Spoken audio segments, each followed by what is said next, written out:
I want to thank everyone for being here and Dr. Agata Morka for being here as well. Dr. Agata Morka earned a master's degree in culture management from the University of Lille and a PhD in modern and contemporary architecture from the University of Washington with support from a prestigious Fulbright grant. After graduate school, she knew she wanted to stay connected to academia, but didn't want to be a professor. And she was drawn to open science because of her own experiences trying to access publications when she was pursuing her master's degree. She started her career in open access over a decade ago, working with Versita of De Gruyter, sorry, it's early. Wow, I'm really struggling. Gruyter as a product manager and publishing executive. She has since worked on open access related issues with 6 different organizations, most recently joining a team at PLOS as the regional director of publishing development in Europe.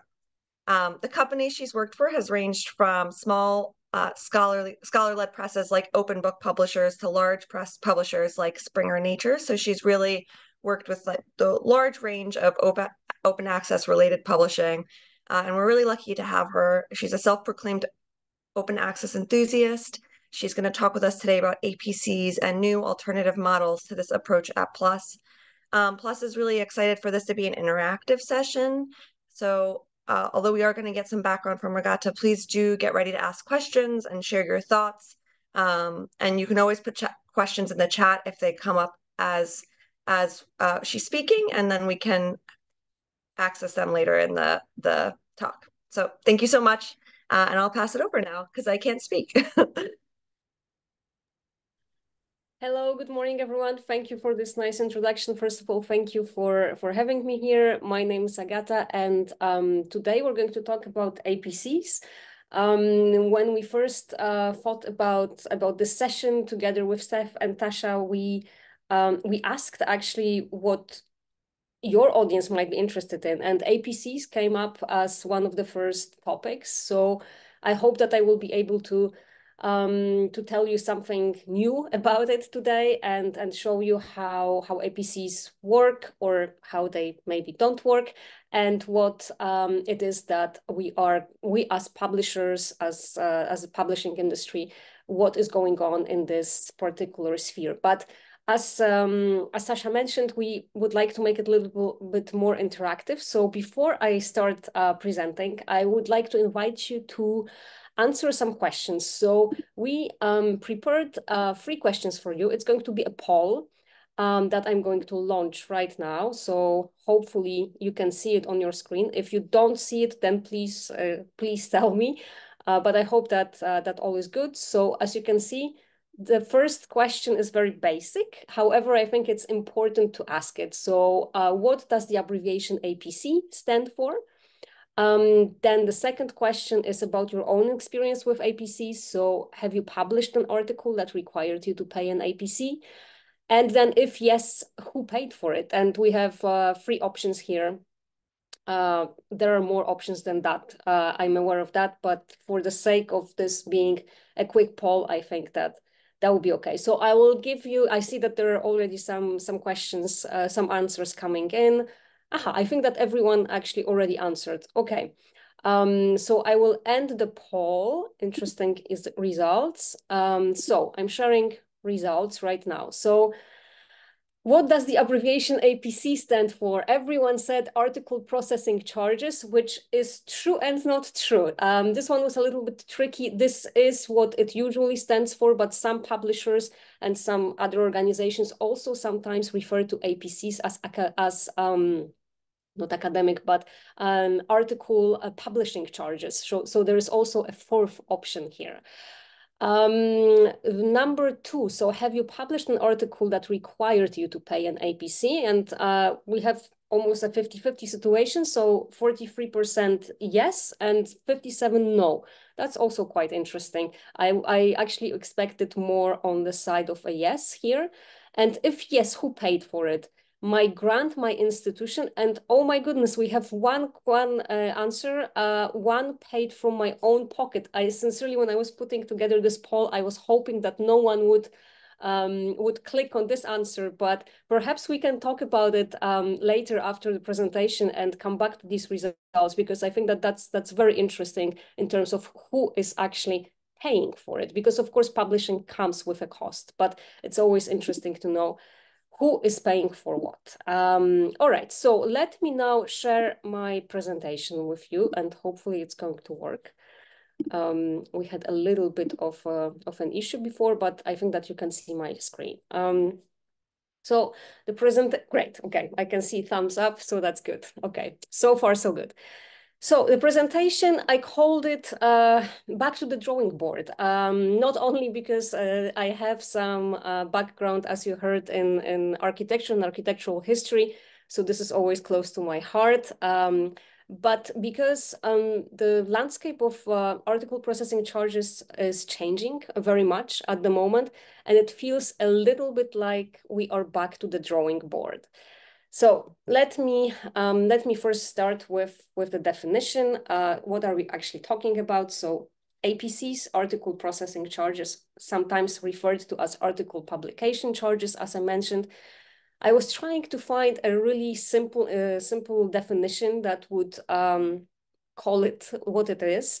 And I found this one from the Manchester Metropolitan University Library. It simply says, that APC is the fee that publishers of some open access journals charge in order to publish articles. It's a very simple one, but I think that it captures the concept quite well. And before we go deeper into APCs, I think that I would like to contextualize them a little bit more in the light of the open science movement in general, because sometimes it might appear that the open science movement is very idealistic, which it is, of course, and I think very rightly so. But when you look at some of the founding documents for the open science, open access movements, like the Berlin Declaration, for example, there is always mentioned there, they have no illusions. There is always mentioned there that there is cost that comes with publishing. It was just the question of where this cost is going to be transferred to, and of course, how high such cost is, and what is, let's say, an ethical cost of producing knowledge. Because as we all know, there are cases of publishers who have margins that are, well, I would dare to say, unethical. So coming back to our APCs, so let's look a little bit more into what it is that these charges actually cover. I think that that's always interesting to look a little bit in the on the backstage of these calculations. And of course, some publishers are more transparent when it comes to how they calculate their APCs than others. But in general, I think that most of them say that article processing charges cost publication costs. So that means a range of services, of course, ranging from the peer review process, journal production, hosting, and archiving. I looked around a little bit to prepare this presentation to see how different publishers go about explaining what it is that you're paying for. So here you have 3 examples from, well, 2 from the big 5 publishers. So one from Springer, another from Elsevier, and one from Cambridge University Press, just to give you an array of different flavors of publishers. So you won't find that's definitely not on publisher's website. You won't find the exact calculations saying, okay, these are our exact costs, and this is the cost breakdown per each of these services. Like Springer here says, editorial work, technical infrastructure, and innovation, whatever comes under the term of innovation, production, marketing, and then customer service. So as you can see, it is far from being very precise. I think that it is as transparent as can be. So for now, let us just assume that these charges somehow cover the production costs of publishing articles. And what are these costs? Because they can vary greatly. So there were two very important studies that looked into APCs and how much they are. So here I'm referring to the one from 2021, where researchers looked into a database of articles based on directory of open access journals, where they looked only at the journals that were charging APCs. They also looked specifically on publishers' websites, and they used Scopus. So it was a combined data from different sources. Based on that, they concluded that in 2021, the per article average increased from 904 US dollars, which it was in 2011, to 1,626 US dollars in 2021. So you can see that the increase is quite large here. And I am also showing you journals by price band in 2021. So you can see how many journals of the journals, you see that they analyzed more than 4,000 journals, and most of them actually, as you can see, have very low APCs, because there is more than 2,000 articles in the band that says from 0 to 500 US dollars. So the discrepancies in prices are quite alarming, I would say, and quite interesting to look at. So here are some more examples for you. So you can, so keeping in mind that the average in 2021 is a little bit over 1.6 K US dollars. So here you can see how much higher we can go than this average, with an absolute record set by Nature, who is charging over 12,000 US dollars, over 10,000 euro at the moment for an open access article. Then I looked also for APCs, because of course APCs also differ per discipline. So I wanted to look a little bit more into humanities. So I looked at an example of the Modern American History Journal from the Cambridge University Press. And as you can see, the APC is relatively high here as well. Just for the comparison here, since I'm representing PLOS One here, you can see, well, not PLOS One, I'm representing PLOS actually, but PLOS One is one of our flagship products and flagship journals. So PLOS One is currently charging almost 1.5 K US dollars for an article, for registered report protocol, actually. For it also varies per research output, but looking at these averages, we actually seem to be quite cheap compared to other proposals out there in the market, definitely compared to Nature, but I think that compared to Nature, almost everyone is much cheaper. And here I wanted to also show you the results of the second very important study on APCs that came out in 2022. So also relatively new, well, actually as new as it gets probably when it comes to research on APCs. This one has to do exclusively with France. You are probably aware of the fact that France is definitely one of the front runners when it comes to open science, open access, especially in Europe. I would say that they are the avant-garde of open science, and they're very active in this field. And as one of their activities, they looked into their expenditure on a national level for all French researchers affiliated with French institutions. So they looked at this data set of articles, and they looked at the period from 2013 to 2020 to see how much they are actually paying in APCs, how much they spend on a national level. And as you can see, the main highlights and takeaways of this report here, the total cost of APC has tripled between 2013 and 2020. So as you can see, the prices are going up, and based on this trend of constant growth, they concluded that if this trend continues, which is very likely that it will, that at most French institutions would be paying 168 million euro for articles that have APCs. And of course, based on that that amount, which is rather breathtaking, they are now looking also into models that perhaps don't only rely on APCs, which are constantly growing. So I think that you can tell by now that I am not a big fan of APCs myself, personally. I think that they got us so far, and I think that we should acknowledge the fact that they showed on a massive scale that open access publishing is possible.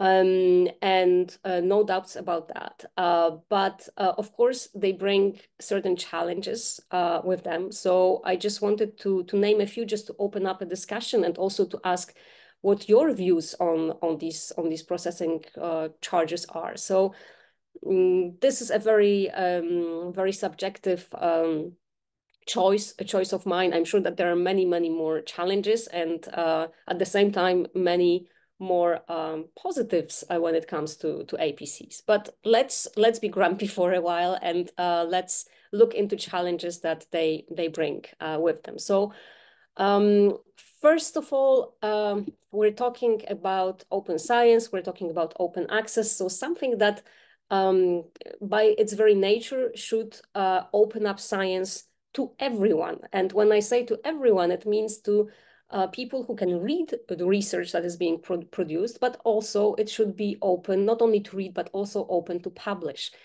And the fact that these APCs are growing so quickly, I think that it plays a role in perpetuating inequalities rather than making open access equitably open in the end. So high APCs make it impossible for many researchers to publish, and we're not talking only about researchers coming from underdeveloped countries. We're also talking about researchers who might be at a very well-funded, might be lucky enough to be at a very well-funded institutions, but at one point, these sources are also just not sufficient, given the demand and given the prices that are currently going up. So for the next challenge, I called it here the perverse incentives. So of course, there is a risk on the publisher side, of course, depending on what this publisher's ethics are, to increase the volume of publications, of course. That's number one. But it also has to do with the fact that APCs put an article in the center of this academic race. Let's put it that way. So they reinforce this perception that the article, the version of record, the article is the desirable outcome of research, which I find a little bit problematic. I do not think that the research process finishes with this, highly desirable publication in Nature or in any high impact journal. I think that we're talking about a process, and if we reduce it to only this version of record and this one publication, then we are missing the point of what research actually is, I suppose. There's something in the chat, so I'm going to, can I look at it now? Yes, I can. Just so astronomical prestige charge. I love that. That's a great definition. I'm going to use it from now on. Thank you very much. That's a great one. All right. So coming back to other challenges that they bring with them. Administrative expenses and burden for researchers. So first of all, I think that as researchers, you can relate to this very, very easily. So wouldn't it be nice to worry only about the actual research process rather than about paying invoices and who it is to pay the invoice, who's going to pay for me, what kind of documents I have to submit in order to do so. So I think that this per unit type of thinking brings additional burdens which should not be there. I mean, researchers should be doing research, not administration, I suppose, which of course is a very idealistic way of looking at it. And then last but not least, I've already touched on this a little bit talking about perverse incentives, but let me go back to this. So I'm talking about embedding the article as the primary research artifact. So here at PLOS, we think a little bit differently about this. We do not think that the paper is the final story. There are many components of research. There is data, there are preprints, there is the peer review process. It is all part of producing knowledge, and I think that we need to find ways of showcasing all types of this research output, not just the final article. And but of course, to do so, we need the incentive system that would recognize the multiplicity of these outputs, and some kind of system of awards that would not only be based on rankings of journals and numbers of articles that were published. So I think that we need well, to put it quite bombastically, I think that we need a systemic change in order to start thinking a little bit different about producing research, about how much it costs to produce research, and what do we actually want to showcase as part of this research process. So I would like to show you different ways of doing that. So business models which are not based on APCs. And again, this is a very, very biased subjective selection here. There are many others there, but perhaps these ones are the most popular at the moment. So there is so-called subscribe to open model, which is, I think what I like about it most is the fact that it's a collaborative model that converts subscriber-only access to publishers' journals to open access. So the way it's done, the publisher who wants to do it, they ask libraries that are already participating as subscribers to their journals. They ask if they would like to relocate this budget, or actually not even relocate, but they set a target of how much they need to make on a journal, and ask libraries if they would be willing to pay to make this journal open access. And the more libraries join, then of course the better, because then there's a bigger chance that the target is going to be met. And it's a conditional model. It might happen that the target will not be met, and then what happens is the journal stays closed. They just don't open it up. So that's just one way of thinking about doing something else rather than paying APCs. There's also the scope-free model. I think that if anyone here is a physicist, has to do with physics, they know the model very well. This is something that CERN came up with, and this is a sponsoring consortium of institutions. There are thousands of libraries that joined this model, and they give money to a common pot, let's just say. And thanks to that, researchers are able to pay without fees with CERN as part of scope free. There are also national deals, so-called flat fee national deals. You might have heard there was just recently, I think they claim that it's the biggest open access deal signed with a consortium ever. So that was the example of Frontiers and ZB signing an arrangement according to which researchers from all German research institutions can now publish with Frontiers journals thanks to a flat fee that the consortium of libraries is paying for them. So it's no longer then on the individual researcher to pay the price here, because it's been taken care of by the consortium.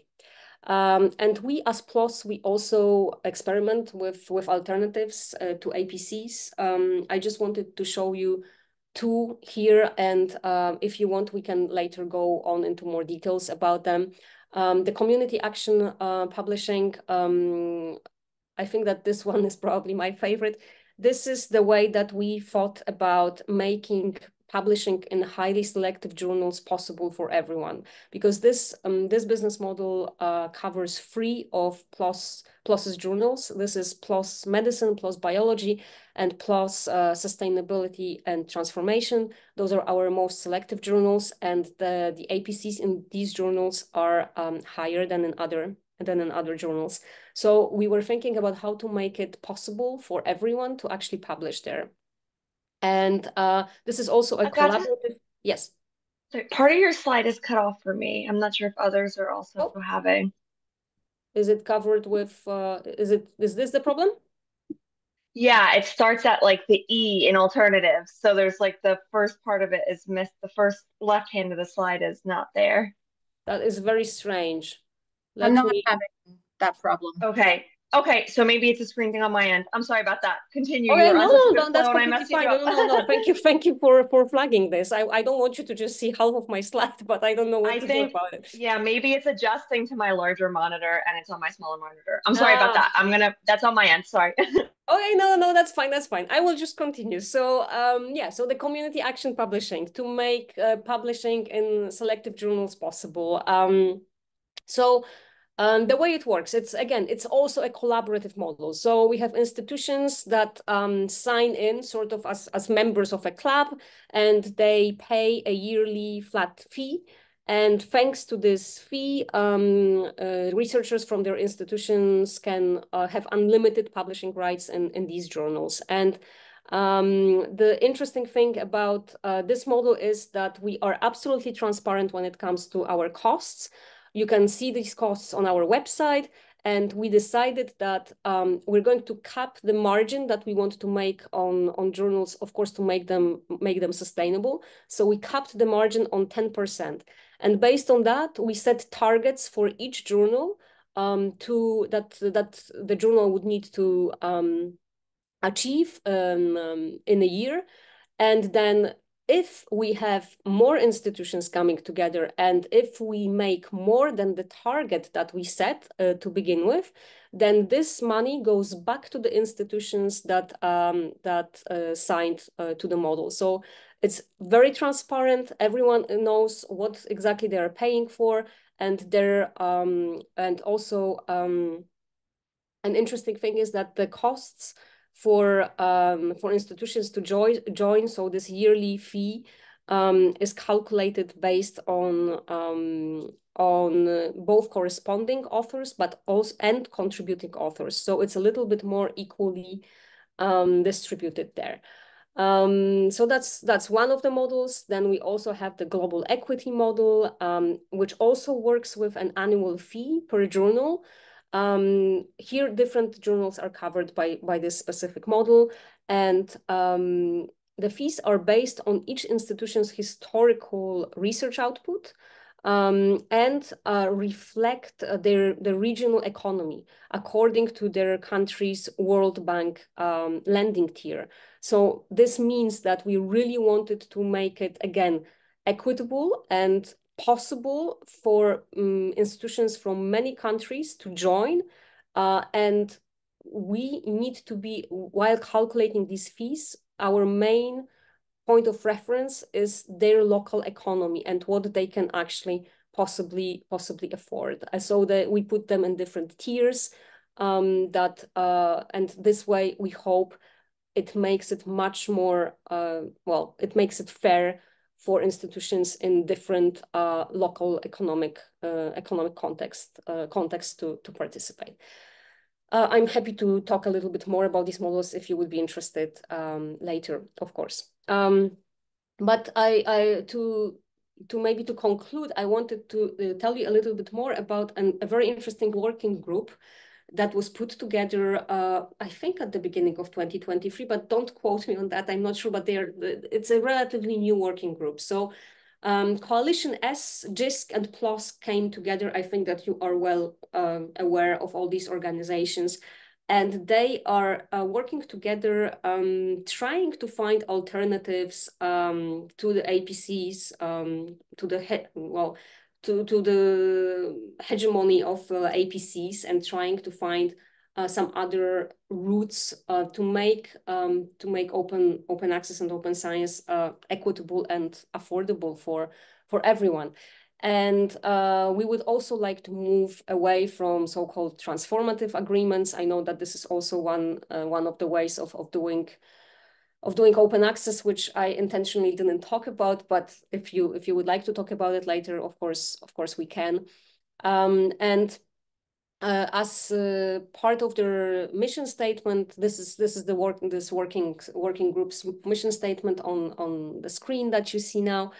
And they conclude, so if we weren't starting from here, how would we design a model or models to support born digital open science? And I think that this is where I think some of the players in the publishing industry now are looking into this direction of sort of, as I started going back to the drawing board and thinking and rethinking ways of making open science and truly open science. When I say open science, I mean science that is available, reusable, transparent for everyone. So I think that with that, going back to these principles that were at the very foundation of the open science and open access movement.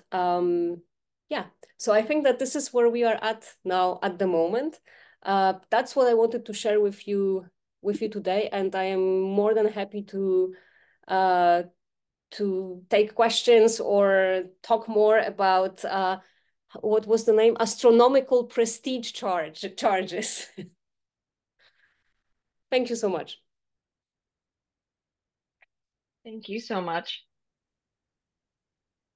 Yeah, I have some questions, but I want to open it up to the rest of the group first. Does anyone have any questions, comments, thoughts?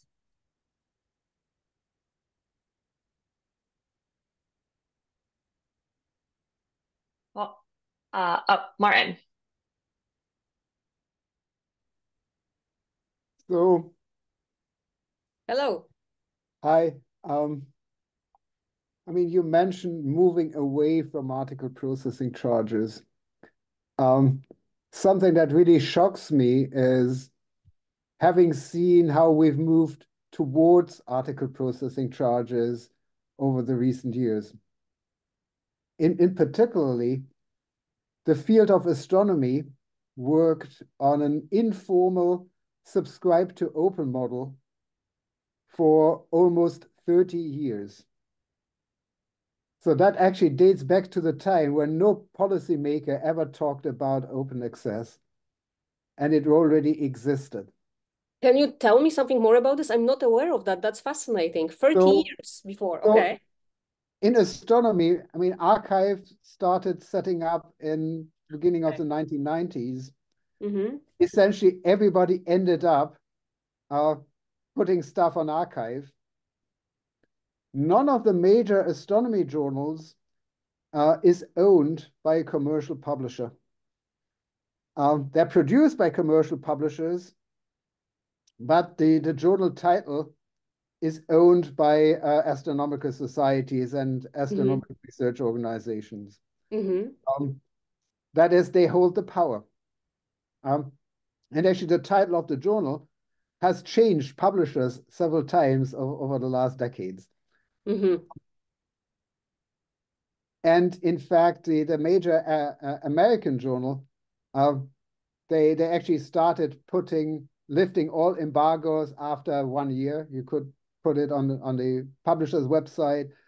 They actually asked explicitly to put the publisher version on archive. So this all worked nicely. Now come the policymakers with all these talk that in particularly subscription models are the problem. And subscription models never were the problem of open access. And they told, oh, APCs are the good thing. The Americans were the first to move. Monthly notices of the Royal Astronomical Society, the major UK journal, moved last year to introduce article processing charges. It was a journal for decades where everyone in the world could publish in without paying any charge, and things were open via green model over archive, and that's now completely destroyed. So how did it actually come that a policy framework was created that pushed things into that direction, which I consider a complete failure of policy, because it's completely against the goals that open access policies should be about.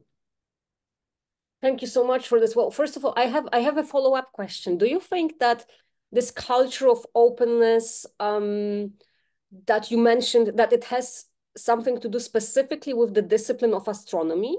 Is it discipline specific? Why in astronomy, do you think? I once gave a talk about open science, and in particular project in astronomy, and one of the slides had an old hat. Because factually, astronomers have been openly sharing information for centuries. There was a Central Bureau for Astronomical Telegrams that was set up some in the 1880s because telegraphy was invented. Wow. And lots of transit events on the sky, and people need to share information urgently. So that was a kind of open science in the 19th century already. And astronomy is more international than other fields. So the wide sharing of information is particularly important. But also, if you read the report from the European Commission on open science, the first one that they published, it actually acknowledged open science as something that historically was community driven before any policymakers jumped onto it.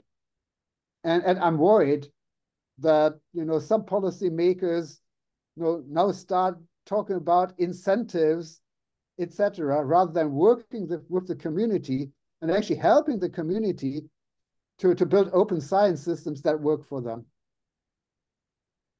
Yeah, I think that's a very important remark. I hope so, at least, that some of the policymakers are starting thinking in this direction of community. I don't know if you have seen, I think in November, Coalition S published their new vision of responsible publishing that is based only on community. I'm not going to comment on what I think about that, but at least this notion and sense of community-owned research, I think that it starts to be part of the discourse more and more, which I think is absolutely fantastic. But whether this is going to be acted upon or just talked about, that's another story. Well, I'm going to let Hans ask their question, but I actually do, Martin. I'm curious before we move on from that, and then I can ask my question later.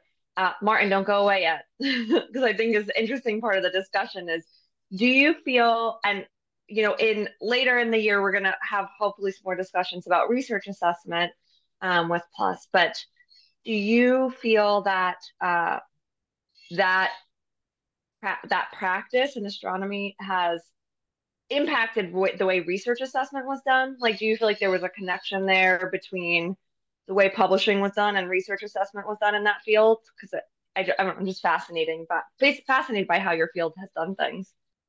Oh, that's quite a complex question. I think I have to think about this more before I'm able to give a really good answer about this, because a lot of things have happened over recent times. And, I mean, of course, there's a lot of interaction I mean, you remember the Global Young Academy published um, a paper that was one of the early ones that actually talked about the connection between scholarly publishing, between open science, and between research assessment. It was at the time when there were groups discussing these different things, but very few people were actually discussing the connections. Now we see that the policy on research assessment in the European Union actually got a bit revived from the side of the people who talk about open science in the European Commission. So that's an interesting development because they're now realizing that these things are linked.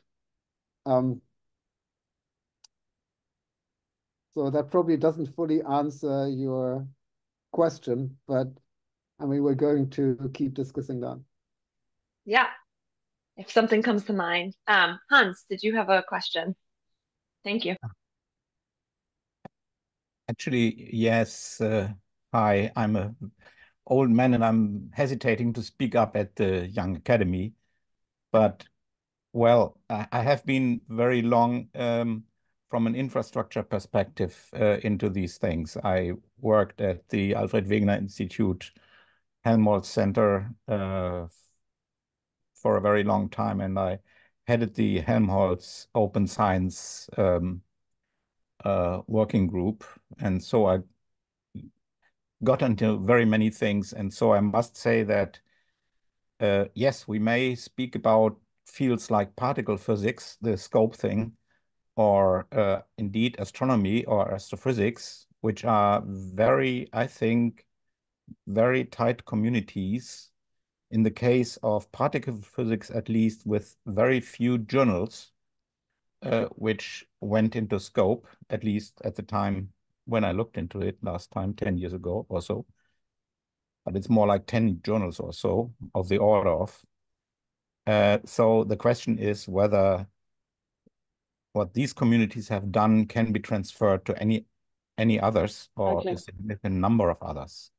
One of the questions I would ask Agata would be, for example, this: you showed these astronomic prestige charges, in particular charged by Cambridge University Press, which we would expect to,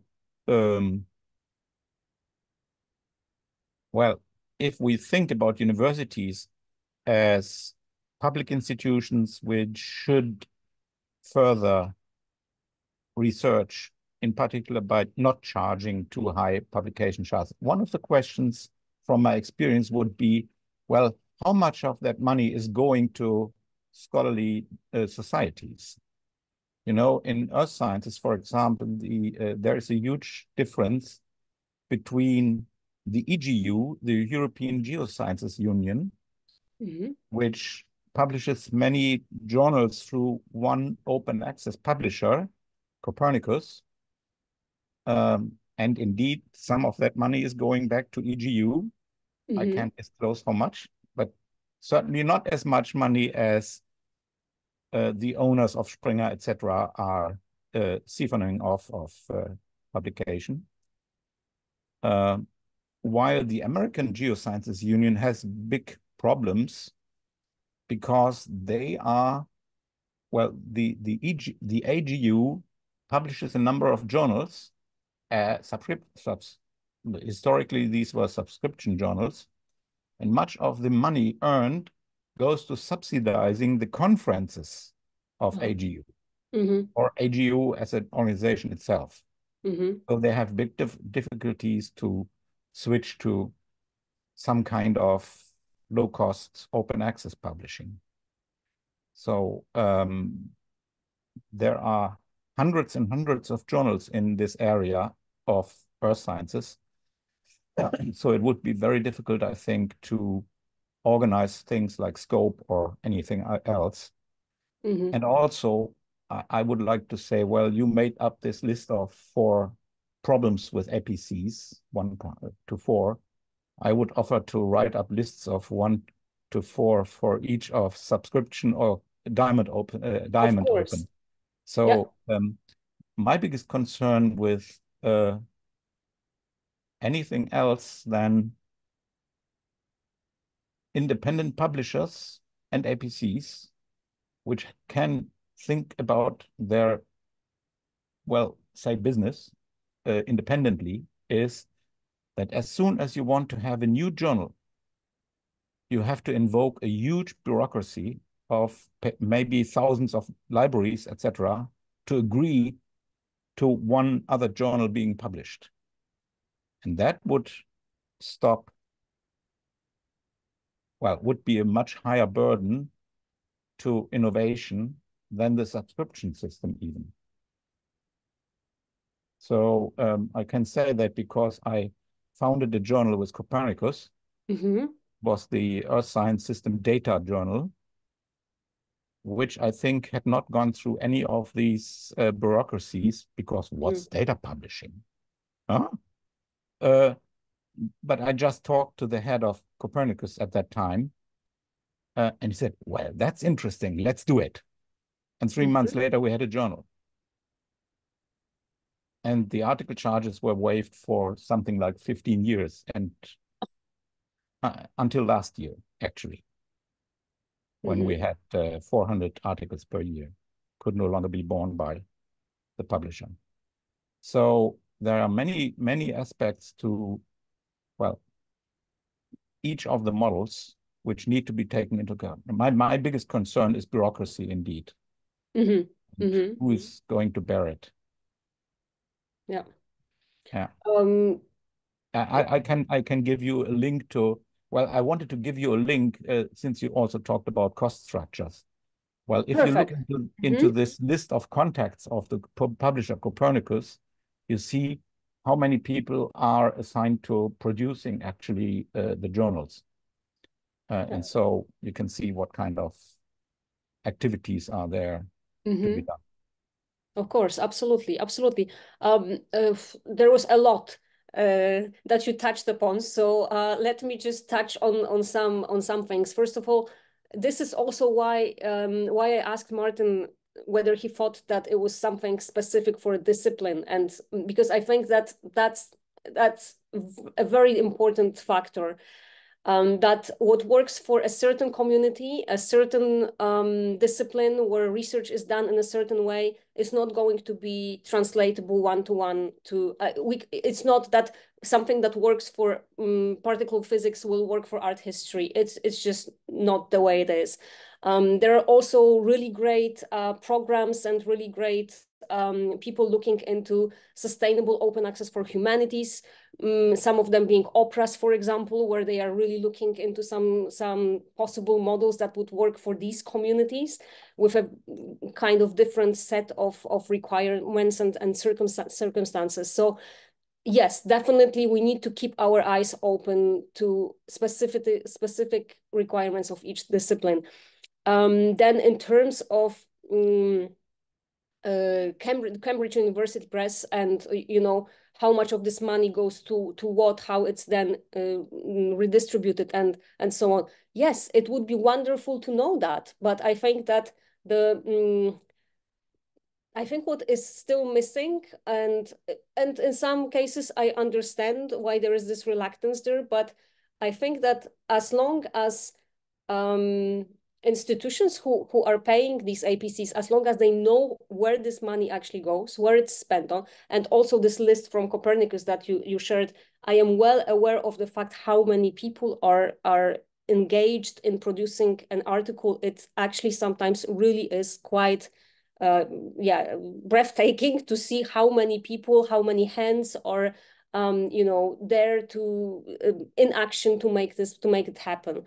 But I think that if we are transparent about it, then institutions understand what is going on. And I don't think that anyone has any illusions about the fact that it doesn't cost anything or that no work is done. So I think that as long as we can be a little bit more transparent, that would be absolutely fantastic, because that also fosters this culture of, well, open science in the end.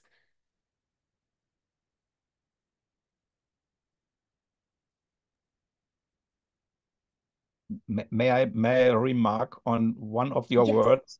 Nobody is what was your word about the cost of publishing?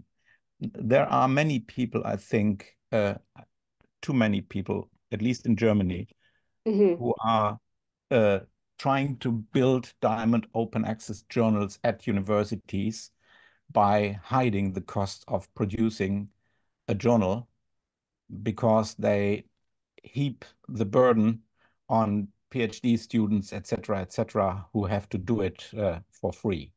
So that's another kind of predatory publishing, I think. That's a very important remark, and I'm sure that you are aware there was a report on diamond open access publishing that was done by Spark Europe a while ago, and they actually highlighted the fact of voluntary work that goes into production of these journals. So it's a very, very important point. Thank you for bringing this up.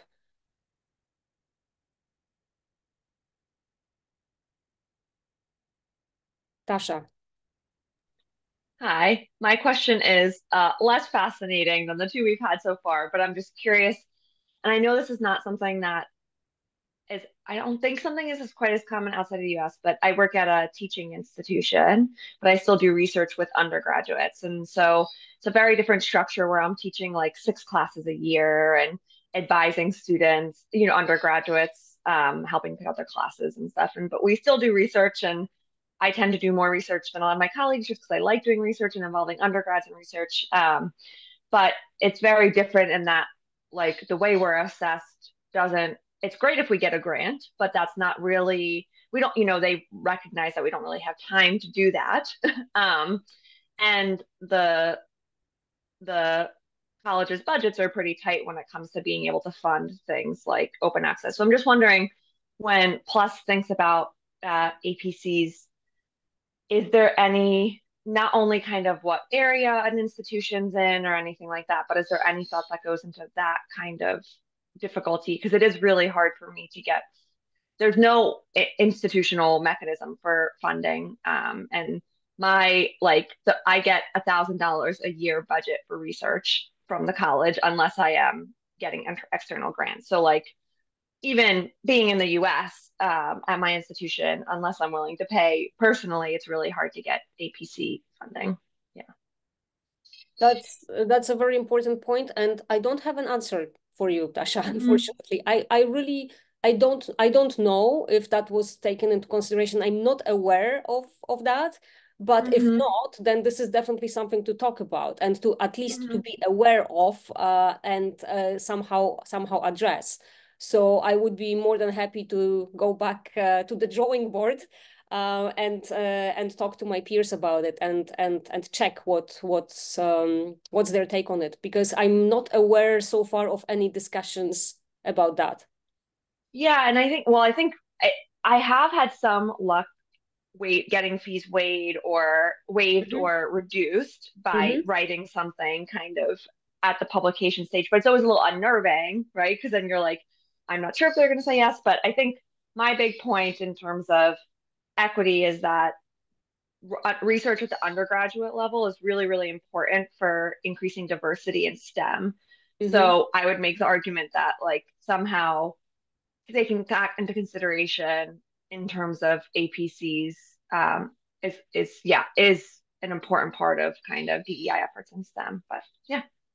Great. Building on that, I actually have a question for you or for researchers here. How do you feel about waivers?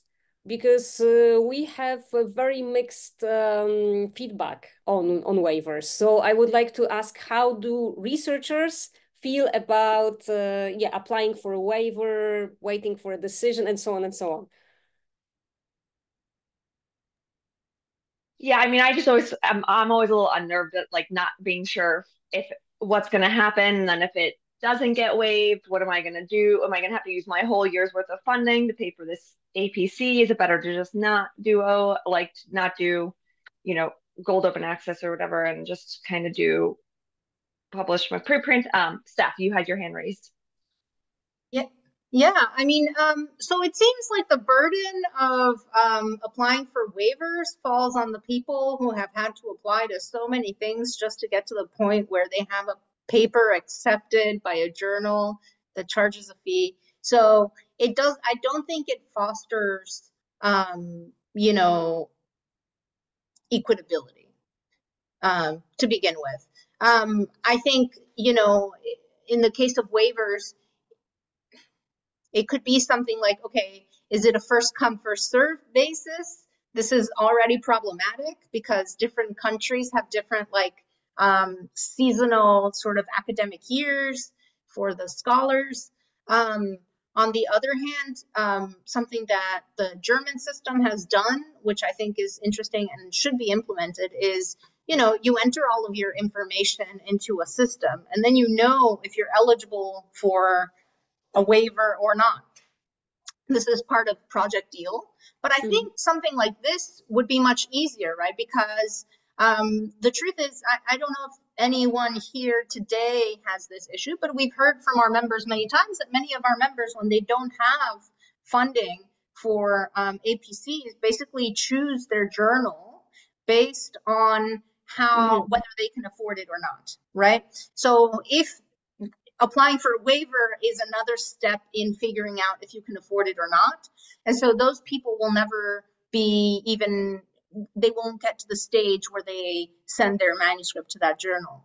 So I think that's yet another thing where I think we have the technology to, you know, punch in all of your information and see if you're, you know, eligible or not.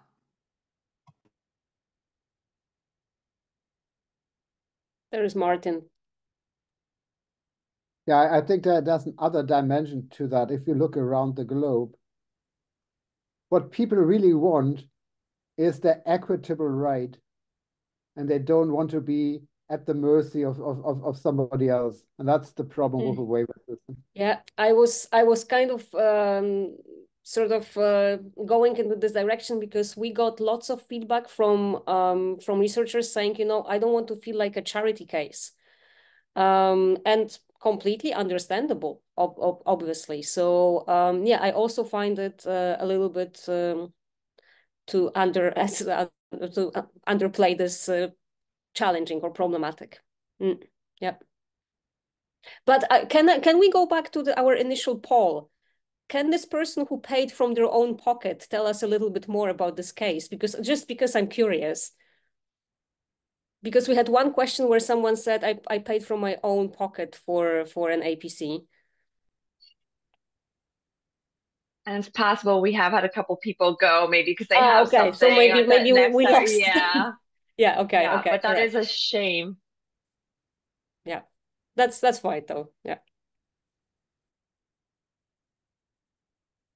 Hans, was that you? Yes.